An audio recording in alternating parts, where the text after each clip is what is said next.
За сайн байцгаана уу Jasur байна. За TechBaatar Podcast-н Seoson-ийн энэхүү Хэрхэн ирж байна. Тэгээд энэхүү сизний нэрийг Silkway Acceleration гэж нэрлсэн байгаа. За сүүлийн 9 сар гаруй ерөөсөө бичлэг хийгдээгүй нэлээд удажсан байгаа учраас хүлээж ирсэн хүмүүс байвал бас хүлцэл өчөө. Тэгээд энэхүү хугацаанд бас яг миний ажилладаг компанийн хувьд стартапын замлалын дараагийн дэвшилт хийгдэх нэлээд олон чухал үйл явдлууд болсон учраас бусад нь бичлэг контент болгон хүрэх болно гэж бодож байна. Энэхүү сизон маань болохоор ямар учиртай вэ гэхээр миний би өнгөрсөн 100 Астана хотод 3 сарын хугацаанд Google for Startups-ийн нэрмжид хурцсуур хөтөлбөрт хамрагдаад ирсэн байгаа. Төв Азийн нийтдээ 320 гаруй компаниуд оролцсноос шилдэг 15 компани шалгарч манай компани Астана хотод байрлаж тухайн хурцсуур хөтөлбөрт оролцох завшаан тохиолдсон. Тэгээд энэ хугацаанд олон зүйлүүдийг үзэж харж бас шинэ зүйлсүүдийг нэлээд сурсан тийм өдрүүд бас болж өнгөрсөн. Тэгээд бидний одоо яг байх хугацаанд байрлаж байгаа хугацаанд одоо тухайн хурцсуур хөтөлбөр дээр одоо Төв Азийн нэлээд олон стартапууд буюу одоо Казахстан, Кыргызстан, Тажикстан гэдэг юм уу. Тэгээ ерөн зүгээр одоо бидрээс өөр газар залуучууд яг стартапыг хэрхэн хийдэг вэ гэдэг тухай нэлээд олон зүйлийг одоо сурч мэдэж авсан бөгөөд яг энэ тухай цуврал ярилцлага подкастаар үзэгчдэд бас хүрэхээр шийдэж бас ярилцлагууд хийгдсэн. Тэгээд түүхийн бичлэгнүүд эхлээс нь одоо би эвлүүлээд энэ хүү сууг дээр бол араас нь суулгаад оруулах болно. Мэдээж одоо 15 өөр компани байгаа учраас яг бизнес тус бүрээс биднэрт сурах зүйл бас байгаа болов уу гэж бас нэлээд бодсон л доо. Ингээд эхний дугаарын зочноор Азербайжан улсаас гаралтай Tripsome компани үүсгэн байгуулагч гүйцэтгэх захирал Jasur оролцсон бөгөөд бид хоёр бол нэлээд олон зүйлийн тухай ярилцсан. За Tripsome компани юу хийдэг вэ гэвэл бидний мэддгээр одоо хот дотор байдаг хүмүүсийн чөлөөт цагаа өнгөрүүлэх боломжтой тийм газруудыг хэрэглэгчдэр тууд ингээ нийлүүлдэг тэр маркетплейсийг үүсгэдэг одоо платформ үүсгэн байгуулсан. Тэгээ бид хоёр бол бизнес санаагаа хэрхэн олж одоо хэрхэн хөгжүүлсэн цаашлаад гарааны бизнесийн хөрөнгө капиталаа хэрхэн босгосон. Тэгээд уг компани бол 100% зайнаас ажилладаг бөгөөд хэрхэн үр дүнтэй ремот ажилладаг вэ гэдэг туршлагыг ярилцсан. Тэгээд үүний дагуу компани үр дүнгээ хэмжихийн тулд OKR гэдэг систем аргачлалыг одоо хэрэгэлдэг. Тэгээд OKR гэдэг аргачлалыг хэрхэн үр дүнтэй хэрэглэгч яг одоо нэг боддоор одоо гарт хэмжигдэх байдлаар хэрхэн нэвтрүүлдэг тухай бас нэлээд гүнзгий ярилцсан байгаа маа. Тэг үүнийг хэрэгжүүлэхийн нөгөө давуу тал бөгөөд хэрэгжүүлэх явцад одоо ямар бэрхшээлүүд гардаг вэ гэдгийг бас мөн ярилцсан байгаа. За тэгээ эцэст нь одоо бид бүгдийн төдийлөн сайн мэддэггүй байж магадгүй Кавказын Азербайжан улсын тухай бас нэлээд хөндөж ярилцсан. Тухайн улс одоо ямар хүмүүс амьдардаг, IT-ийн экосистем ямар байдаг, IT-ийн салбарт ажилладаг хүмүүс бас хичнээн төгрөгийн цалин авч ямархуу одоо хүсэл зорилготой ажилладаг вэ гэдэг, ажиллаж амьдардаг вэ гэдэг тухай бас нэлээд ухаж ярилцсан. За тэгээд энэ хүү ярилцлага сонирхолтой байх болов уу гэж найдаж байна. Тэгээд ямар ч сан хүлээн авч үзнэ үү. Тэгээд дараагийн дугааруудаар өшөө илүү олон сонирхолтой үүсгэн байгуулагч гүйцэтгэх захирал фаундеруудын хувийн түүхийг хуваалцуулнаа.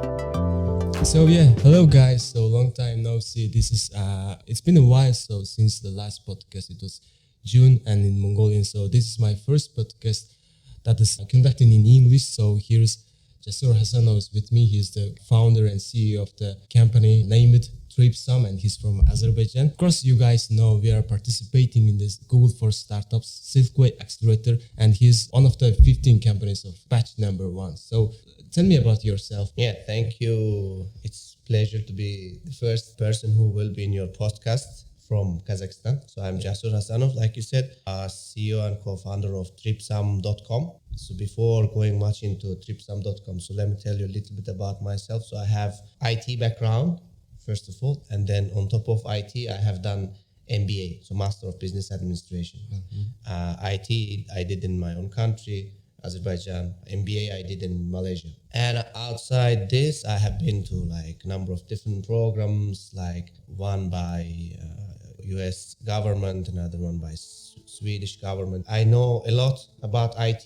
I know how things work. I also know a lot about business and management and how things move. So that's why now I feel, for me, this is very good combination when it comes to building The business. tech business. Tech business. To the audience who think about some sort of, what kind of educational background would be useful. Yeah. So this is one thing that I think, one of the many things that would be useful. So yeah, this is about my educational background.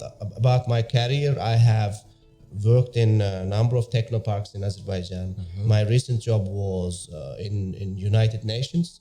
I was head of experimentation. So I was like doing tech experiments. So To the culture. yeah, in Azerbaijan, and then at some point I was also involved in another project of UNDP in Istanbul. This was, and then I have also been teaching in university, few hours per week about things that I have learned and I have been doing, mainly management, marketing, and entrepreneurship. Entrepreneurship. Yeah. Not coding. Yeah, no coding. Yeah. So I have done 2 startups before. This is my 3rd startup, Tripsome. Yes. And the interesting thing is that all 3 startups we have done with the same co-founder. So that's why this time around we feel so much more confident than the previous 2. Nice. Yeah. So how many co-founders do you have right now? We are 2 co-founders, me and my CTO. We met in Malaysia 2015. That's where we started our first startup. We went through a number of programs, which I think will be relevant to your next point about accelerators. Yeah, right? sure. Yeah. Is he from Azerbaijan? No. So interesting thing, he's from Yemen. He lived in Malaysia for about 7 years. I lived there for 3 years. We did the first startup there. We went through programs in Singapore, Malaysia, another one from US called Clean Tech Open, because our first startup was Clean Tech. And now he lives in Azerbaijan for the last 3 years, and we work on Tripsome. We have another person from Yemen, another one from Kyrgyzstan. Now we have one more person from Kazakhstan. We are not big team. We are like 11 people, but I think we have like 4 or 5 different nationalities in the team, so which I think is good to have. Maybe there's some guys watching it from Mongolia, so you can hire some Mongolian engineers. Yeah, so the good news is we are in contact with like some parties in Mongolia. Okay. We had a meeting yesterday, thanks to Bazaar. We might come to Mongolia at some point in close future, and then if we happen to come, then we will definitely need local team. Yeah, sure. Yeah. Yeah, sure. So tell me about your business. So Tripsome initially, let me even go back to how we even started. So I got married like 4 years ago. Even before I became father, so my wife started to look for things like, how to get prepared to be parent. Like different master classes or different workshops, seminars that we could join. And then I don't remember any that we found or we joined. Mainly we searched on internet and found things from there. And then when we became parents, so I have son now, he's 3 years old. Then we started to see like, should we take him to different places so he will develop physically, mentally, whatever. And then we started to feel that, we are only searching for on Instagram, and then there's no place like where we could see what is in our city. Activities and things to do, workshops, seminars, whatever, classes for kids. Then we said, okay, let's start one platform where we will gather all the things for parents and children, where people can find and book. So our initial product was a marketplace to find and book family and children activities.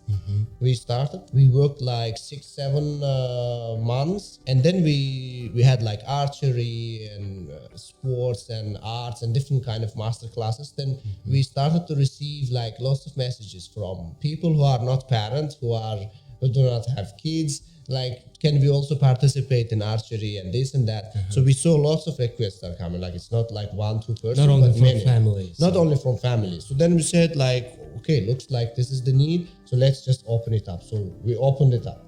So it took us like 3-4 months to change our few things in the platform, and then onboard new partners who provide things for parent users. By last January, we started as, even our name was different. So we then Hadigro. It was Hadigro, and then like few months ago we changed to Tripsome, which now is a platform to find and book leisure services in and around your city. We are operational in Azerbaijan. We have sold about 10,000 tickets till today. We are I think the second most popular, simply because we don't have much options in Azerbaijan. And we also launched in Kazakhstan 2 weeks ago. We have about 30 operators now. We started to sell, so we have people who book things on our site. So that's where we are today. So you launched in Azerbaijan, and Kazakhstan is the second country that you launched in. Yes. And why not Turkey, maybe? So I'm asking about the other countries, other markets. Yeah. So the main thing is now we'll come into the accelerator thing, right? So we started with our own capital with my co-founder, and till today we haven't raised any funding.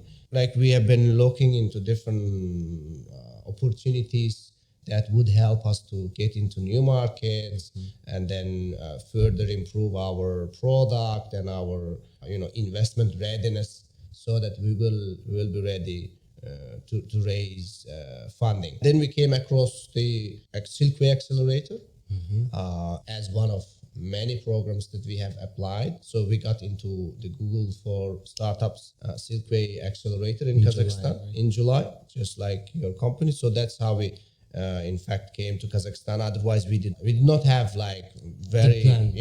plan or intention to specifically go into Kazakhstan. Sure. Could you tell the people about what is an accelerator program and what is Silkway, what we do? Sure. So as I said, we went through 2 accelerators in Malaysia, one in Singapore, one was Silicon Valley based Clean Tech Open Accelerator. Now that was with previous startups. So with Tripsome, we are in current accelerator. So what accelerator is, for those who doesn't know, so for example, you would make some progress in 1 year. This progress, can be in terms of number of users, number of partners, number of markets that you are in. So let's say there is X amount of progress that you would make in 1 year. What accelerator in one way does is it has very structured tracking model. It has weekly workshops. For our case, done by Google. For different accelerators, it may be done by the accelerator itself. So you go through a number of workshops and trainings, and then you have trackers who work with you individually. Plus it tracks, and then they also push you on the goals that you have set to achieve by the end of accelerator. So as the name says, so usually let's say you would make a progress, the same progress in like 8 to 12 months. In accelerator, the intention is that you make the same progress in a accelerated format, shorter time, maybe 3 months. So usually it's 3 to 5 months, depending on accelerator. And then it also gives, we have demo day, which is coming up, where we'll have, as we expect, hopefully, about 100, 200 investors, different companies, IT, talents, so depending on what kind of things you need. So this kind of events will give you the network and exposure where you can connect to investors, whoever you need to connect to. Opportunities. Yeah, so this is basically what Accelerator looks like. So about the Silkway Accelerator, it started from July. So basically, what do we do in the weekly? So talking about Silkway Accelerator, so we have a clear setup. So we have every Saturday traction meeting. In general, you have an accelerator goal that you have set in the beginning of program that you will achieve by end of 3 months. You have a weekly milestone that you need to achieve. So at the end, you can say you have achieved the accelerator goal. So you work with your team on your weekly milestone. You also get to work with trackers. You have main tracker, you have other trackers that you can work with. And then every Saturday you come and report on what you have achieved so far. And then you kind of, I wouldn't say pitch, like you present what you have achieved. And then they would give you feedback and then some new direction that you can follow in the following week. So that's how every week looks like. So every week you have milestone, you work on it, report on it, get feedback again, repeat it for 12 weeks. About Tripsome, how much did you raise? So I mean, so how's your cash flow goes like, and also MRR and other things? Yeah. So our goal in the accelerator was to sell $40,000 in Azerbaijan during the accelerator, which is about 3 months, and launch in Kazakhstan, achieve 50 listings, so 50 things that can be booked on our site in Kazakhstan, and then sell $10,000 in Kazakhstan. In Kazakhstan, we already have launched. We have currently exactly 25 listings, which is half of what we need to have by end of program.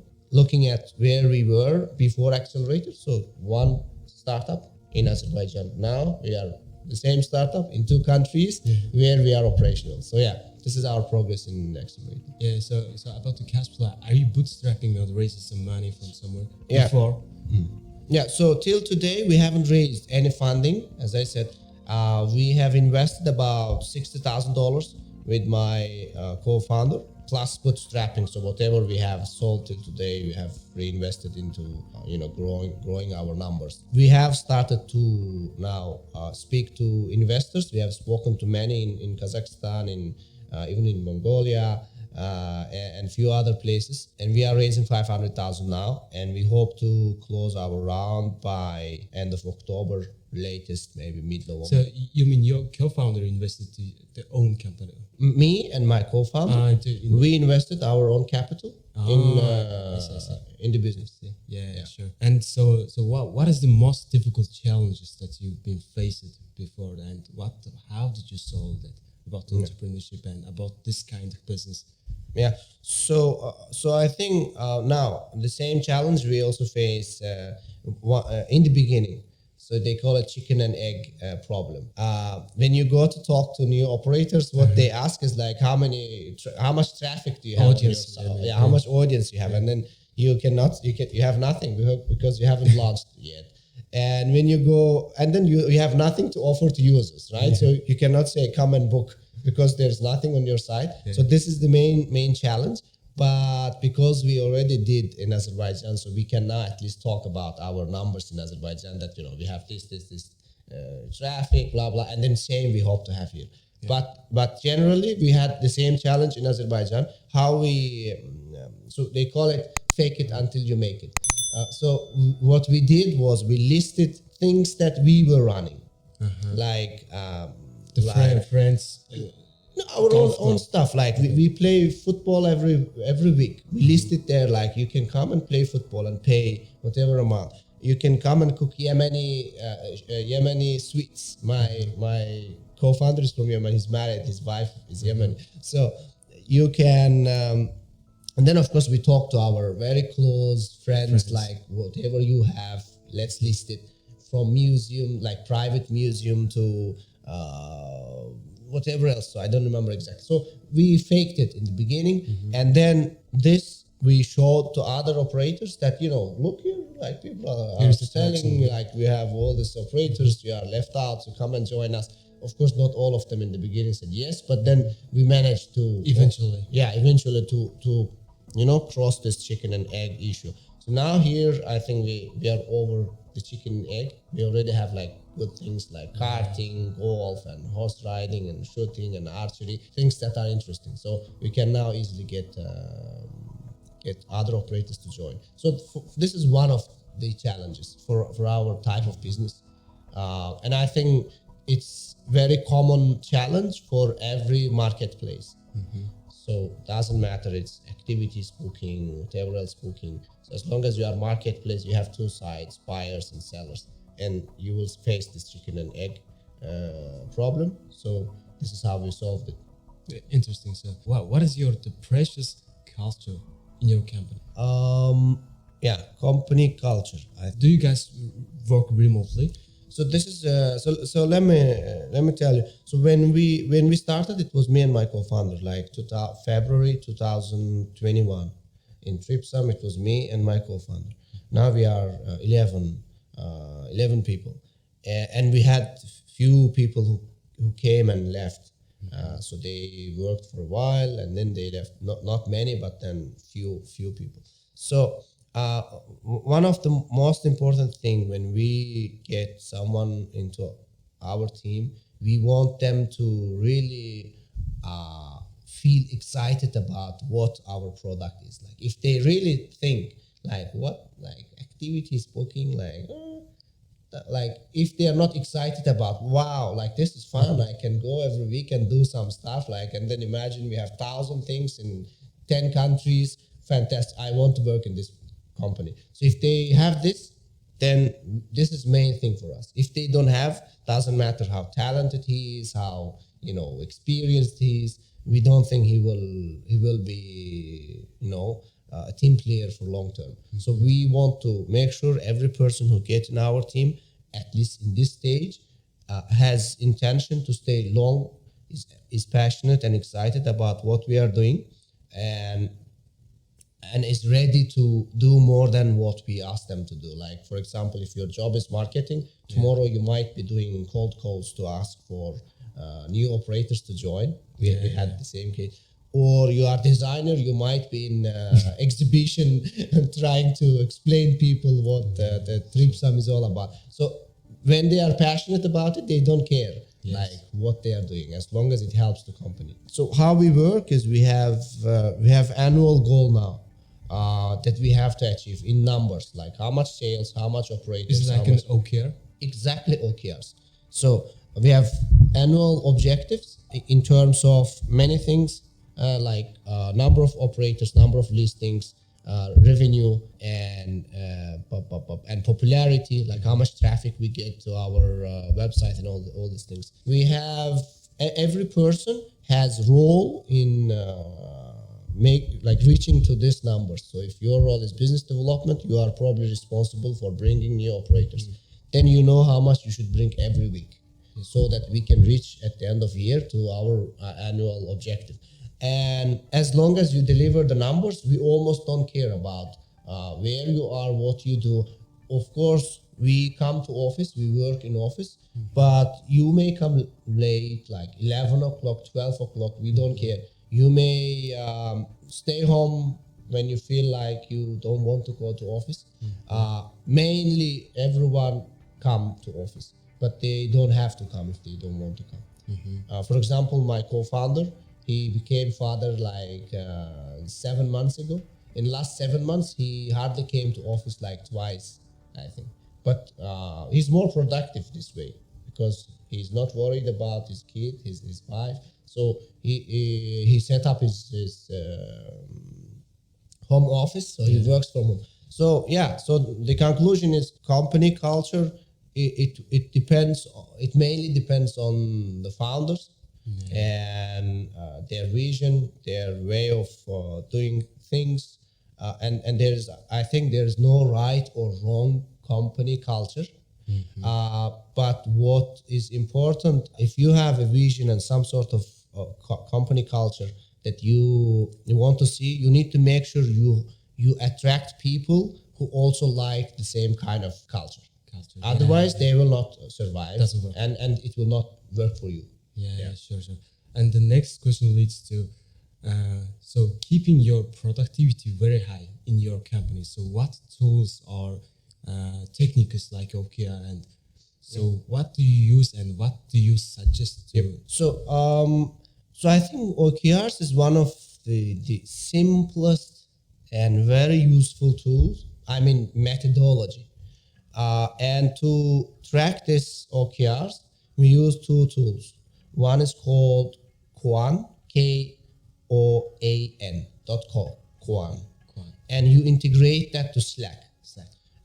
So what it does, it visualizes your progress and it makes it easier to report and track your progress on your key results, which is part of OKR.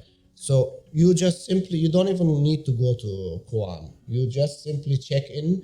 So what we do every Monday, you check in on Slack, which is integrated to Koan, and everything you input goes into Koan. So you check in and you say what you have done last week, like what you have achieved, and what's your plan for this week, and do you have any concerns, like anything that you need help with, anything that blocks your progress.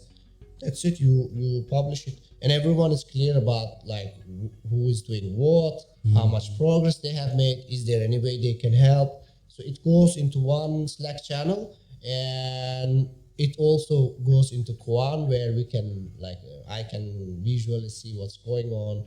You can write comments in Slack. So this is the one way we work, and I think using too many tools, it's not for us at least good idea. So what we have seen is when you use too many tools, like you use Telegram here, you use Slack there, then you use whatever else here, it consumes your team's energy. So you need to make sure you don't use 20 different types of things when you can do everything in one or two.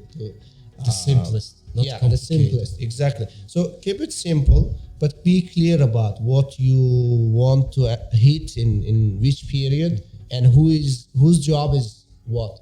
So one thing we realized before we started using OKRs, so why we even started to use OKRs, at some point I realized that we are all busy, but nothing moves. Like, what is this? Like, we are every day working day and night, and then we hardly make progress. Like, something is wrong. I started to do research, like how to, track the productivity of team, how you can blah. So, like, it took me around 2 weeks of reading different blogs, listening to different YouTube videos, and then one word came like OKRs. I was like, I heard this from somewhere, and then I was like, our advisor is Vladimir. He's from. He's the former managing director of Food Panda. He's been helping us like since 2016. At some point, he told us like there is this thing, you can use it. And then I was like, okay, this thing now. Then I just jumped into OKRs and then watched some videos, this and that. And then I was like, okay, this is exactly what we need. We started to use it in January, and in 2 months, we tripled our monthly sales. Oh, wow. Tripled. Like we were just like every month, like slow growth and whatever. Even less than 3 months, the third month we tripled, and we are not going down. Like every month now we are going up and up. Okay. And this is due to OKRs for sure. To me, it's something that every team must use it. We did not use it on time just because we did not feel how important it is to use. Mm-hmm. Like we didn't just realize it until we got into trouble, and then we did research, we found it, then we remembered, and we started to use, then we see the results now. Yeah. Is it maybe more like about object and maybe more focusing on that? Exactly. So okay, let's little bit talk about OKRs, just a little bit. So what it says, it's that you can do, let's say 20 things, right? But what are the most important, for us, we have two main objectives, annual objectives. Two. One is about revenue. Another one is about customers or maybe operators, popularity, traffic, and things like that. So these two. Everything else is less important. And if you can push these two faster, it will help your like real numbers, like sales and operators and traffic and things like that. Then you just focus on this. So it is OKRs is all about clearly defining what is the most important, what is less important, and more than what to do, it is a tool to help you to understand what not to do. Yeah. Okay, so what you should not do. Okay, this, don't do it. It is just eating our time and it's not helping at all. So focus on these things. And one more thing. So it sounds easy, but it's very hard to implement because founders must force themselves first. Like it's something that you have to do every week, and it requires a little bit of discipline. Like at some point, maybe 1 week you will not do it because you were too busy, whatever. But it's okay to miss 1 week. But important is like you keep pushing yourself until you never miss 1 week. And if you don't do it, no one in your team will do it. I have also noticed it. Like when I don't check in 1 week, you will see like 2 guys didn't check in. Like and it all starts from founders. So it's simple to use. It's very useful. But the hard thing is to implement it and keep implementing. So about your countries, what is the average salary for IT engineers and project managers in average salary in Azerbaijan? And also tell me about your country, how's like the salary ecosystem? So let's talk about Azerbaijan. So for those who never heard about Azerbaijan, it's a country around Caspian Sea in a region called Caucasus. So we have Caucasus mountains. So we are around there. So we have like some countries that you might know. We have border with Iran, with Russia, with Georgia. In fact, we have also border with Turkey. So we speak Turkish. So we are a Turk nation. We are a Muslim country. Just overall information, right? And also one thing I heard is lots of oils, Caspian oils. Yeah. So our our economy depends much on oil. But in recent years, we have now started to focus on other things. So we also have good agriculture. And then last 10, 15 years, we have started to focus more on IT and startups and IT talent in general, different IT schools we have opened and all this kind of stuff. So talking about now average salary for IT, as every other country, we need more IT specialists because shortage. It is a shortage in Azerbaijan as well. For few reasons. Because good IT specialists, they sit in Azerbaijan and they work for US, for some European countries, companies. They get paid so much more than what they would earn in Azerbaijan. That's why for local companies, it's hard to find... To keep in the talents. Yeah, keep the talents. And then some of them travel, of course. Lots of them travel to different countries in like, if I can name, in Poland, in other Eastern European countries, lots of people from IT specialists from Azerbaijan go to work for... By the way, how much population do we have? 10 million population, and few more interesting things is we are number 3 in the world for literacy rate. So people who can write and read. Right. We are number 6 in chess ranking. Chess. Oh, wow. So we have like in top 10, we have few chess players in global ranking. And we are 24 in terms of availability of scientists and engineers. Oh, wow. In global ranking.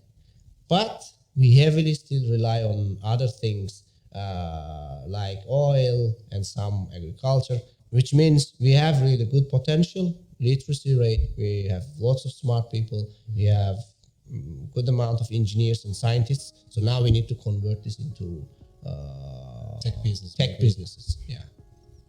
So talking about startup ecosystem in Azerbaijan, it is still in early development stage. We have no unicorns, limited number of startups that manage to get out of Azerbaijan and grow to different markets and then raise funding from different investors outside Azerbaijan. And few of them I can name Keepface. It's a marketplace that connects brands with influencers. And now they are in dozens of countries, including Malaysia, Indonesia, even Kazakhstan. Started from Azerbaijan, yeah. So we have a few of such cases. We had another startup that sold their business to a US company. This happened this year.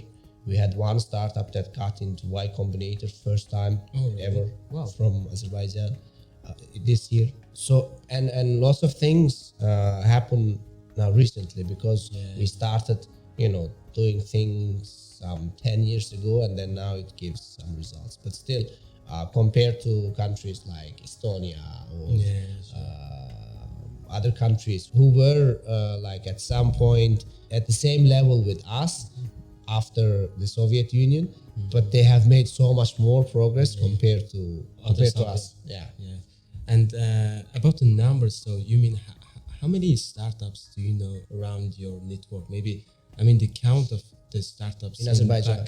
Maybe. So I can tell you. So today, I think we have about around 200 startups that still survive. They are trying to survive in Azerbaijan. It's around 200, and most of them are in very early stage. Maybe they are still developing their MVPs.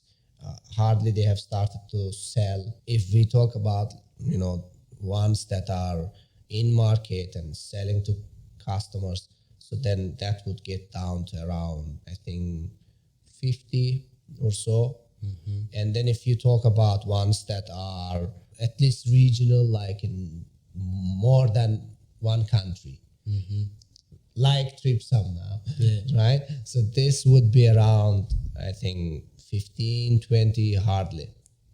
You mean the few of them are focusing the regional and global market, and the most of them focusing just on local? Yeah. So more than focus, I think it's about how mature these startups are. So maybe some of them have really great idea, but then the team is not strong. There are some university students who don't have money, who don't have experience, and simply they are one of these 200 who did not start to sell probably, or maybe he started but still suffers.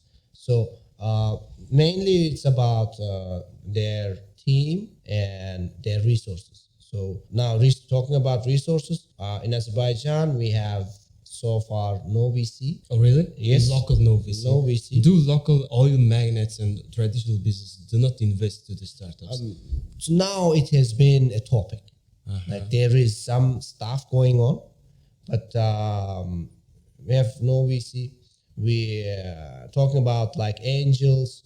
We don't almost have like angel networks. So we have like one or two that we have heard their names. There is this angel group, and they are not as active as you would think angel groups are. Usually angel groups, like every month they gather together, they get startups to pitch, and then they invest in few. So this is what it looks like, but it's not the case for Azerbaijan. So there is a lack of investors, and that doesn't mean we have tons of fantastic startups, but they don't have access to investment. So I think these two things grow together. When we have really good startups, then some of them, receive investment from here and there. They becomes awareness for lots of other people who have money. Then they would be interested to invest in startups. But the thing is now we don't have also fantastic startups who need money. So that's why these things go together. So I can see it now. We have few projects that is like on their way to launch as VC, simply because we have now much better startups compared to before. So I think these two will follow each other. Yeah, sure. And about the salary, what is the average starts from? For every person, or is it for like IT specialist or? Yeah, IT specialist and project manager. Yeah, just two main roles. In startups or in general? General. Yeah, in general. So then I think we will need to, talk about like junior, senior, whatever, like mid-level. Okay, mid-level. So let's talk about mid-level. And also starts from the minimum. Junior. So if you are Flutter developer or some sort of mobile developer, you are a junior, means you hardly have 1 year experience. New grad maybe. Yeah, like you new graduate, or you just have some sort of internship or a few months of experience. I can tell you a range from $800 to $1,500. So around this, you would be able to find job. If you are like, you don't have much experience, but you know what you are doing, you have like some projects that you have done which are good. So so this is what it would look like for IT person. But if you are mid-level, like you are project manager for 3 years, then I think from $1,000 in best case to $2,000 in best case. Of course, we have exceptions. Like we have some big banks, they are like transforming their operations and everything, so they offer really good salaries, but it's not the case for the entire market. So most of them don't offer the good salaries. So that's why. So this is how the salary would look like for a project manager, mid-level project manager in Azerbaijan. So what is the most common dream of Azerbaijani young IT people? Do they want to go outside or starting unicorn maybe? So most of them dream about working for some big companies. If not big companies, then foreign companies. So the biggest dream would be like you go and work for Amazon, Google, Facebook, Google, because we have few cases, like we have few people who work in these companies, and they are very popular. Like everyone knows, like this guy works in Facebook, he's Azerbaijani. So this is the biggest dream. And then the lower level of their dream would be like to work in some IT company in, let's say, Poland, maybe a little bit better in UK or some other places, but in Europe or US. So this is mainly what they are dreaming about. But talking about starting startups, unfortunately, it's the senior these engineers get, the less they are interested to start some sort of startup, and then where they could, let's say, make $6,000 per month from some Polish company. Now, why would I say no to this 6,000 and then come to think about starting a new company? We have few, but then mainly they don't think they need to. It's a good idea to leave your well-paid job and then focus on starting new company. Okay, so for you, so you can work any other ways, maybe Turkey and US, Poland company at least. And why did you start your startup companies? Yeah, so what is your difference? So I think just let's talk about my latest job. Yeah. And I was getting paid, I think, even better than any other senior IT engineer. Yeah. Okay, you were getting so much. Yes. So I want to compared to Azerbaijan, I was getting paid like astronomical. You wouldn't get this salary anywhere in Azerbaijan. So why did you? So this is I want to mention this because I want to stress on how much I was getting paid, so that I can relate it to next point. So then I was so unhappy, like I was feeling. And to be honest, my workload wasn't even like so much or anything. it's just I did not find myself in this job. Like, it is not my thing. I cannot connect. I cannot like connect to other colleagues. Like, they are different type of people. They have different dreams, different wishes, different. It is so like it's so much different for me to be in such an environment where people have different understanding about what they want, their dreams and their visions and things like that. So this is one. The second is, personally, when I don't mean like I also have people in my team who work for our things, but personally, when I work for some organization or company that I don't think it also adds value to me, like I add value, let's say, to the company, but then outside the payment and whatever, if it doesn't add value to my personality, my career, my skills development, or all other things, then it is so hard for me to stay in such place. So, for example, now I'm teaching in university, right? And I love it because some of my employees are now my students. Like, I taught them like 3-4 semesters, and now I hired 2 of them, and they are like doing really well. Now I have like some experience, some background that is useful for these guys. So when I teach them and when I share my experience with them and things like that, some of their path might change, like maybe this guy would go, I don't know, be something, but now he will become something else. Or maybe this guy would go and become nothing, but now he will become something else. So this is why I love it. But yeah, so the other thing is, I know I can do so much more than what I was doing in my like regular job. So I am not the type of person who's made to do one job. So I feel like I can do so much more.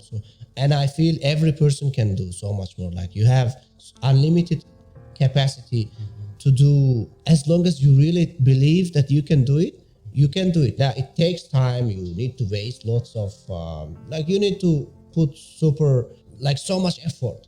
Day and night you need to work. You need to get paid less, maybe. You need to spend your own investment, maybe. You need to sell your car and invest in your company, just like I did.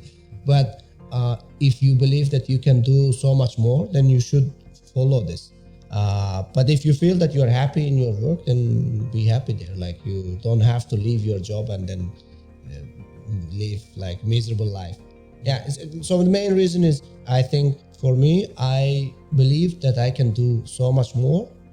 And that's the main reason I left to do Tripsome. Now, Tripsome, for example, we have one case. There was a museum, free museum, like hardly 10 people was going to this museum per month. We got him into our platform. We sent photographer, we did copywriting and everything. We turned this free museum into commercial museum. Now he gets like 150 visitors per month. He sold with us about, the number I remember is like $3,500 or something like that. He was doing it for 20 years for free, got zero out of it. Now he made $3,500 because we told him, let's do it together. And this is something that I like. So yeah. Now you're happy, right? Now I'm happy, so much more happier than before. Yeah, the less money, but more. Yes, exactly. Okay, so about your skills, so how do you manage your work-life balance and how do you keep leveling up your skill sets?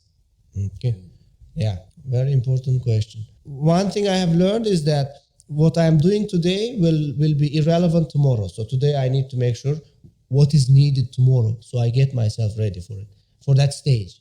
So when we have, let's say, 500,000, and then we need to grow in 3 markets, we need to hire another 5 engineers, whatever. So what I need to do.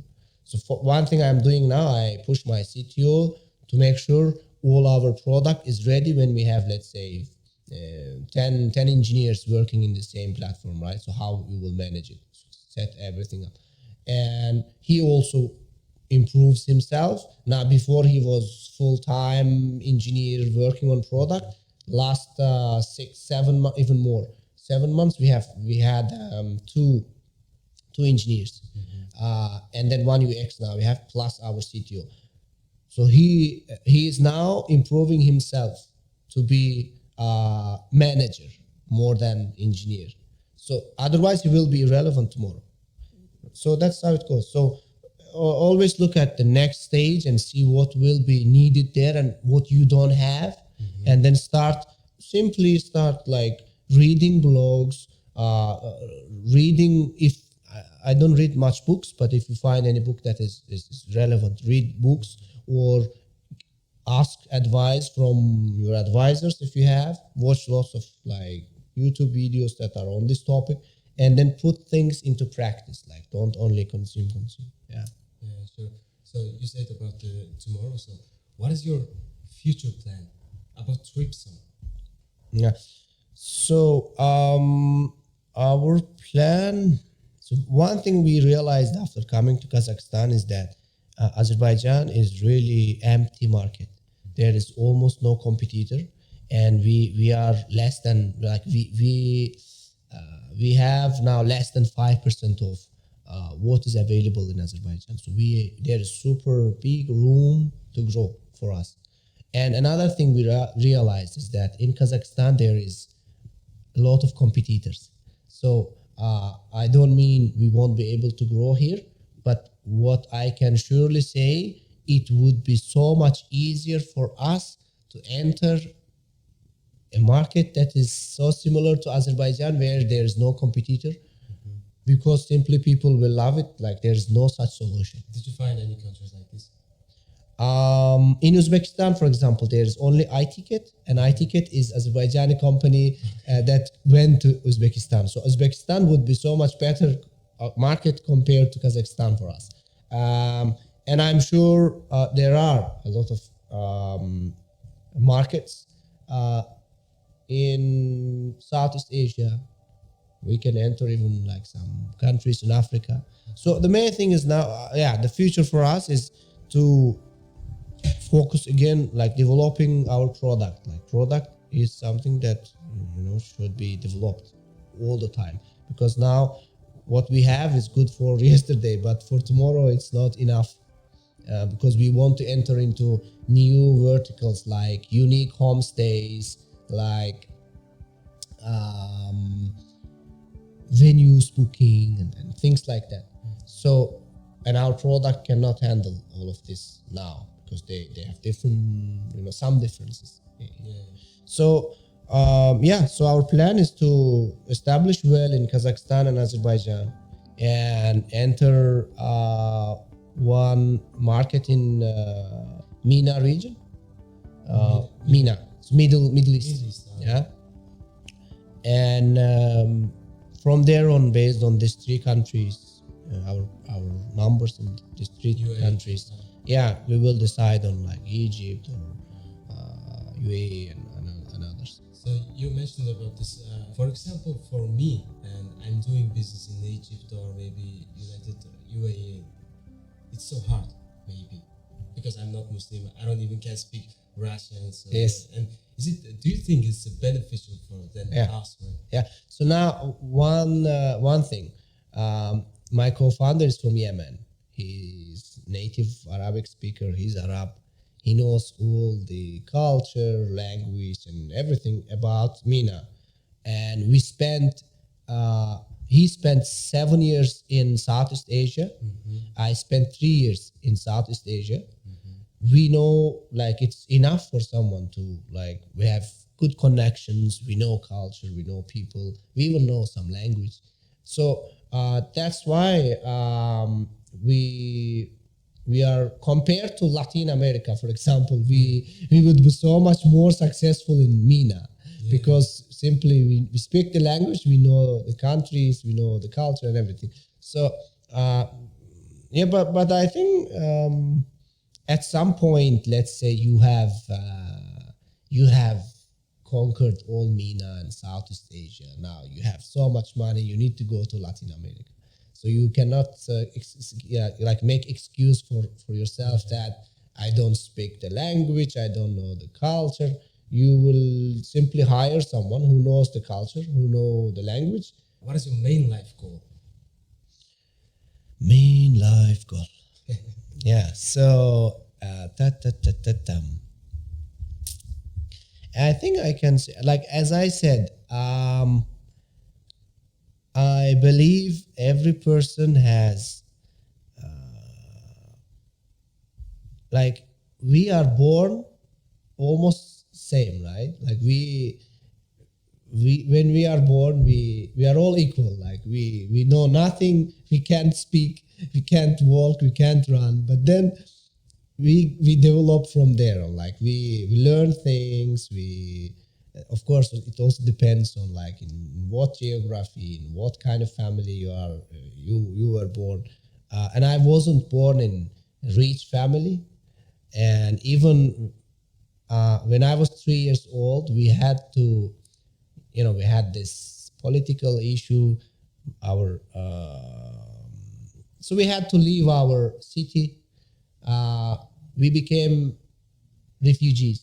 So I am from a family where we started from zero. We left all our house, everything. Like not a rich family at all. Is it so popular in Azerbaijan, this kind of thing? We have about 1 million internally displaced people, so refugees. So I'm one of these 1 million people, and I grew up in a village where you don't get fantastic education or anything. And when I went to university, I scored. I was 27 in the national ranking, like 27th, top 27 out of like 110,000 students or whatever. High school. Yeah, in university. Oh. Yeah, like from high school to university. And I came from, as I said, refugee family in a village, not with any type of privilege or like exceptional education and private teachers at home or anything like that. So I went to like last 2 years of school. I went to like tuition center where like almost everyone can go. So from there, in university, as I speak now in English, my first time talking in English was when I started university. I started to learn English. Okay, zero. I had zero English education in university, in school. Okay, from there I went to Malaysia with full scholarship from Malaysian government, and there I kept working on myself. I learned new things. All the startups and things. I found my co-founder. I found my wife. So all of that. And now I'm doing what I'm doing. And if you look at from where I started, like I think it would be hard to say that this guy would come here in Google Accelerator and start his company in Azerbaijan and then would do another one in Kazakhstan. So the reason why I told all this story is that I believe every person can do so much more than what he's doing now. Like if you are a full-time employee, you can do so much more.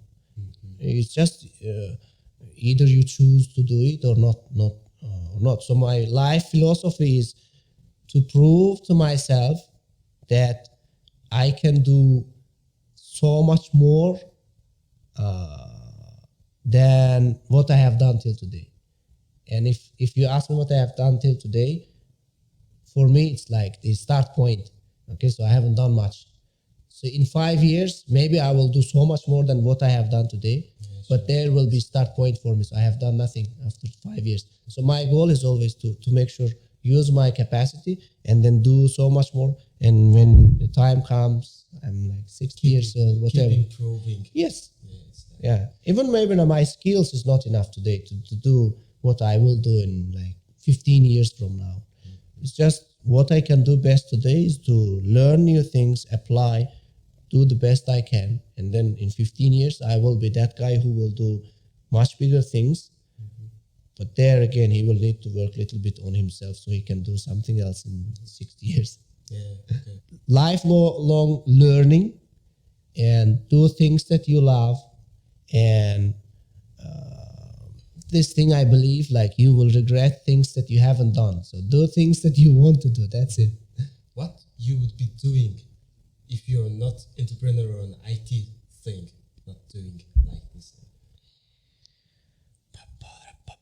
Mine is rapper. Yeah, rapper. Okay. I'm not talented. And if you ask in general, like I admire, for example, some people who play piano so fantastic.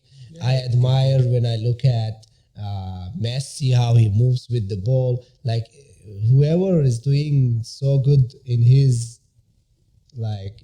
field, like if he's a football player and he's playing it so natural, it's so amazing for me. And so if I had a chance, for example, to choose when I was like 5 years old, now I think I would choose to be a football player. Okay. I play football every week ever since I know myself. Like I never stopped. And then I love to build teams, and then I love to like motivate, even like the smallest game. I love to like look at it as a serious game, and then let's do the best we can in this game. And the person that inspires me is Fatih Terim. Maybe some know him, most will not know. Fatih Terim. He is former Galatasaray.